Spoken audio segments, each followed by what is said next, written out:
Good evening and welcome to another special edition of Miami County Monthly News, where our goal is to bring you positive news stories about Peru and Miami County, Indiana. A segment we like to share here at MCMN is a segment we call, Everyone Has a Story.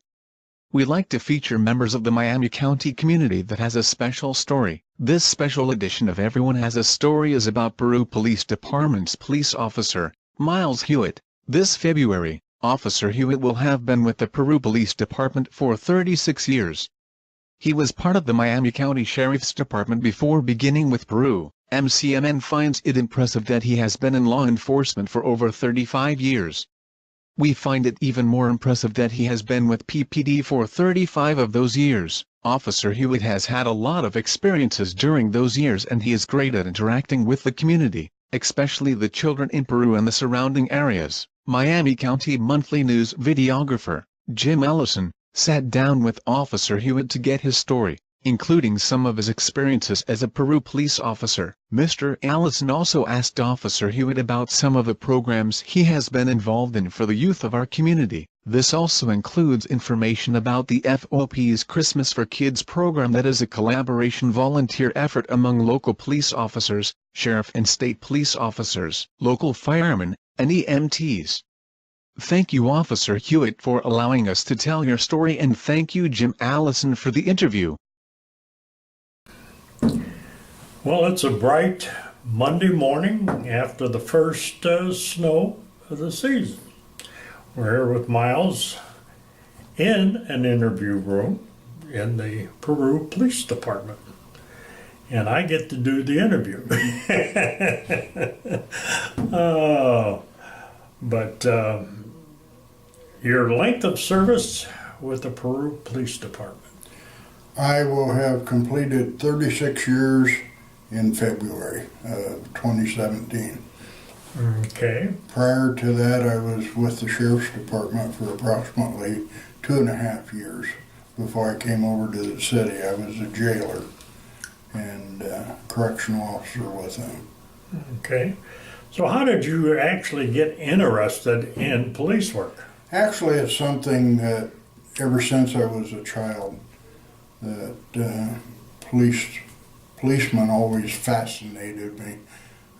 I don't know if it was the lights on the car, the gun. I was always playing cowboys and Indians, and with being a child growing up, it just always intrigued me. Clear back into junior high, grade school, anytime the police would come and talk to a class, I was always one of the ones there wanting to know different questions. And always up front. Absolutely. Let's just start with your first incident that you remember. First incident I remember was being out in the car with the deputies. As a matter of fact, it was the first time I'd ever been out in a car. And we were sent on an accident with injuries. And it turned out to be a fatal accident. The thing that I remember most about it, not only was it traumatic seeing the carnage of the accident itself, it was a single vehicle accident with 2 young girls in it. At 3 o'clock in the morning, we pulled into the fatal victim's driveway. I can still take you there today. Not only did we have to make the notification, we also had to question the parents because there was another young lady without identification that was flown out lifeline. And we had to try and identify her to get a hold of her parents to make a notification to them so that they could be en route to Fort Wayne. Okay. And what's your latest? I guess on the lighter side, I was running traffic out here at 19 and 24, and I clocked a car coming towards me at 113 miles an hour. This was just it was during the Cubs playoff. And I thought, that can't be right. So I recalibrated the radar, and this time I clocked it at 114. So I took off after him, and I got him stopped, and there was a lady driving, and she had her 80-year-old mother with her, and they had went up to the Chicago, watched the Cubs play, stayed all night, got lost, and ended up coming across 24 heading towards New Jersey. And when I got her stopped, she said that her GPS normally tells her when she's speeding, and she showed it to me. And I said, well, it's telling you right now you've been speeding. She says, how's that? And it had a indicator on it that said the speed limit, 60 miles an hour. I said, that is in bright red, and it's supposed to be in black and white. So she reset it and went back to black and white. And, you know, I ended up giving her a ticket and directions on how to get back up on the toll road to get back to New Jersey. Okay. Of course, being a police officer for 35 years, I know you've had some frustrating situations, but frustrating when you first started, the most frustrating things now. Some of the most frustrating things is anybody can make mistakes. If we learn from our mistakes, then it's a good learning experience. The problem is a lot of the people that we deal with as police officers continue to make the same mistakes over and over and over again. Not all of them, but a vast majority of them do. The thing that frustrates me right now today is the fact of heroin and the overdoses that are coming from that. Every one of our officers, including myself, are trained to use Narcan. I've seen it, I've used it, I've seen it work. The thing that frustrates me is the ones that we're using it on, a lot of times will use again. One individual, we saved his life twice within a 2-week period. It's not uncommon for that to happen. And the thing that frustrates me more than anything is in talking to him, it was no big deal that he had died and that we brought him back. I can't understand that with everything that's going on today. Everything is not gloom and doom or anything else. I'm sure that you have some memories that are very pleasant and helpful. You got a story about that? One of the best stories that I'd never relate is actually what the job is all about. I'd received a call of a young child choking, and when I arrived, the grandmother came to the front door with the child who was apparently had choked on something. The child was blue and purple.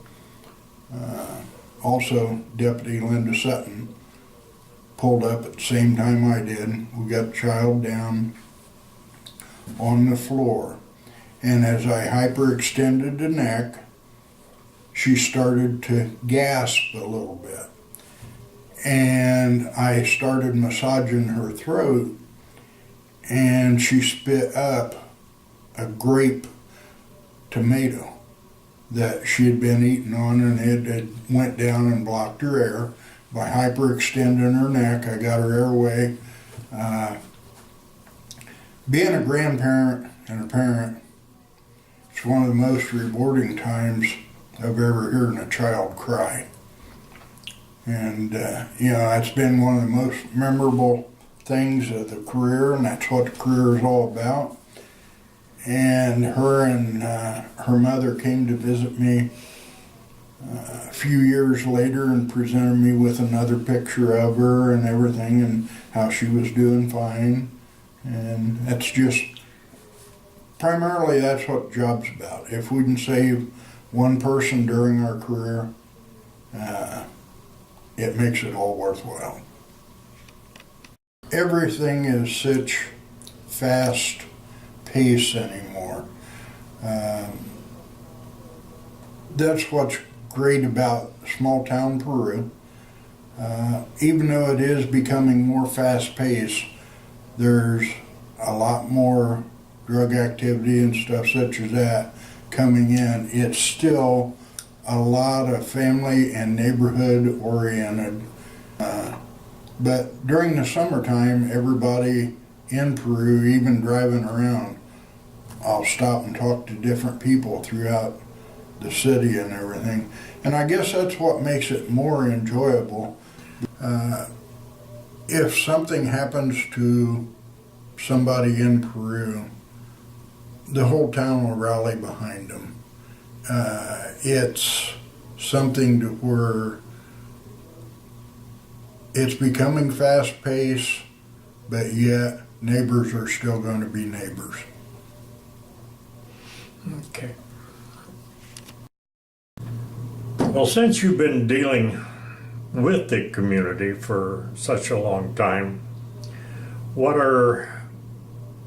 and being a grandparent, but what do you try to get through to the kids' parents and grandparents to help them?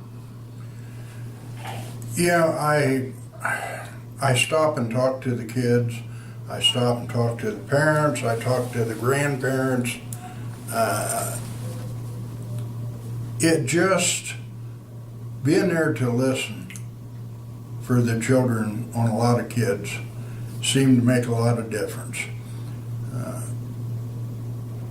I'm talking teenagers that just, when I went on a call the other day, a teenage mom and child was arguing back and forth, and I told both of them that they have to take time to cool down and just listen at what the other person's saying. Two people will just cool down and then talk their problems out. If it starts getting heated, go take a break somewhere. Come back to it later. Don't let it get to the elevated stage where it was at when the police were called to start with. And a lot of times, parents and kids will come up to me and say, hey, it's working great, working better. So if the parents and the children, they need mutual respect. It's not just, I'm the parent, that's why.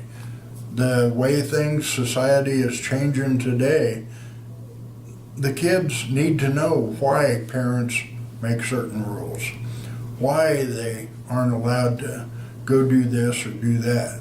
And when I was growing up, I wouldn't even question my parents. They give me a rule to go by or anything. I may not agree with it, but they were the parent. Nowadays, everybody wants to be equal, and you have 15-year-olds going on 30. And it's hard for them. And I explained to the young lady the other day, I said, she's 15.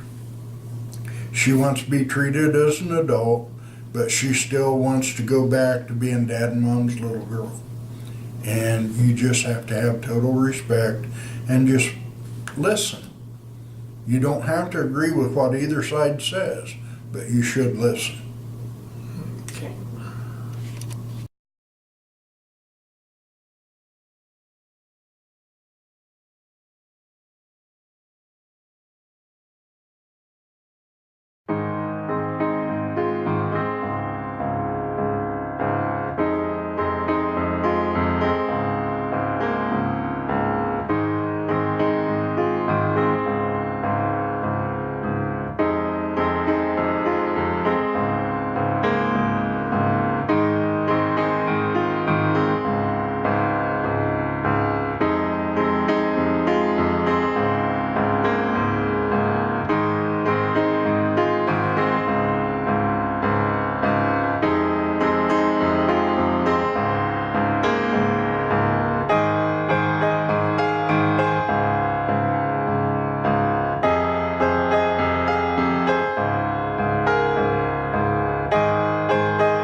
been talking about kids, but let's go back to Miller's Pool and a program that you help start there with kids.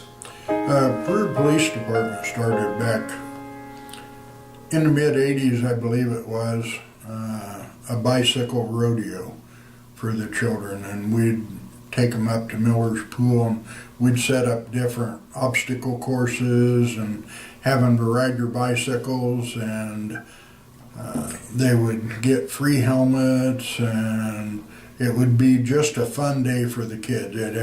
We'd cook hamburgers and hot dogs, and they would go through different areas and different stages of bicycle riding and everything. And eventually it expanded. YMCA come on board, Healthy Kids come on board, and it's grown and grown and grown. I haven't been involved in it now for the last 3 or 4 years, but it has grown by leaps and bounds, and it's done every year now at junior high, and the YMCA is pretty much spearheading that.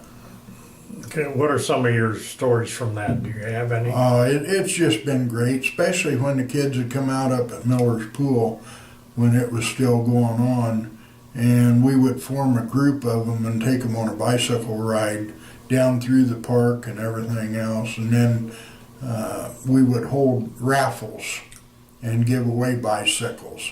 But everybody that attended got a helmet, whether they got a bicycle or not. Okay. We were again talking about the community service and some of the things that 'tis the season right now, what's going on. Okay, right now what's going on is our local Miami FOP Lodge 72, which was started through the Peru Police Department. We have expanded now, and we have taken in conservation officers, state policemen into our organization, sheriff's department, EMTs, firemen, and right now we have a program going on to where we take families and children, take them shopping for Christmas gifts. And what we normally do, we'll take them to Kmart. They go along good with us. They'll open up the store at 7 a.m. It's coming up on the 17th of December. And we'll be down there. All the guys will be off duty, but they'll bring their police cars in so that children can see them. They'll come in with their red and blue lights on. Kids just really love that. It's Christmas for kids, and we'll take families in there. We'll let the kids buy one toy, and then we'll buy them coats, shoes, clothes. Also, we put together food baskets for them so that we're sure at least the families that we adopt for that day are going to have a good Christmas. They're going to have good food on the table, a Christmas dinner, including ham and all the fixings. And that's one of the best things that we can do to get the public aware. The police are helpful. The EMTs are helpful. The fire department. Everybody loves a fireman, but when it comes to a policeman, we're seeing it a little bit different, because normally when a tragedy happens and we're the ones taking dad and mom to jail, it lets them know that other side of police, fire, EMTs, and everybody are there to help. And it's just a special program.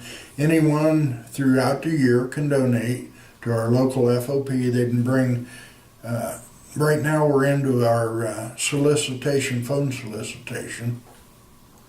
But anytime during the year, if somebody wants to donate a new toy or anything, or if they want to donate money, they can bring it into the police department. The ladies up in front between 8 and 4 will take their donations, and they will see that it gets to the proper channels. And You know, it's great seeing the faces of the kids and even the parents when we take them shopping, because we've had parents that has had astronomical medical bills and everything else that they just don't know where the money for the kids are coming from for Christmas.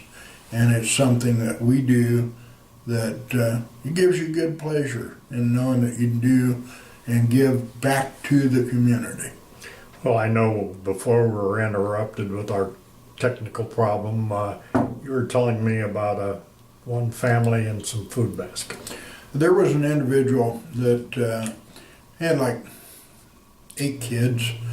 So normal families are 2 to 3 children.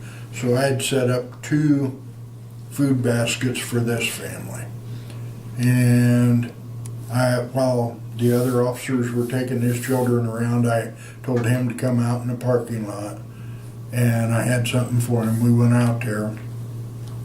I handed him first basket, and he looked at me and said, "What's this?" And I said, "It's a food basket for your family for Christmas dinner." He said, "I don't know what to say." And I said, "Well, nothing yet. I have another basket here too, because you've got such a large family." And he got a tear in his eye and he said, "I don't know how to thank you for what you're doing." And I said, "You already have. You showed up with your children are getting Christmas, you're getting your Christmas dinner. That's thanks enough." And that's just what we're all about. And it's everybody that participates, you know, whether they watch or are involved or give the money. Exactly. And it's really touching on some of the families to see how well you're appreciated. Okay.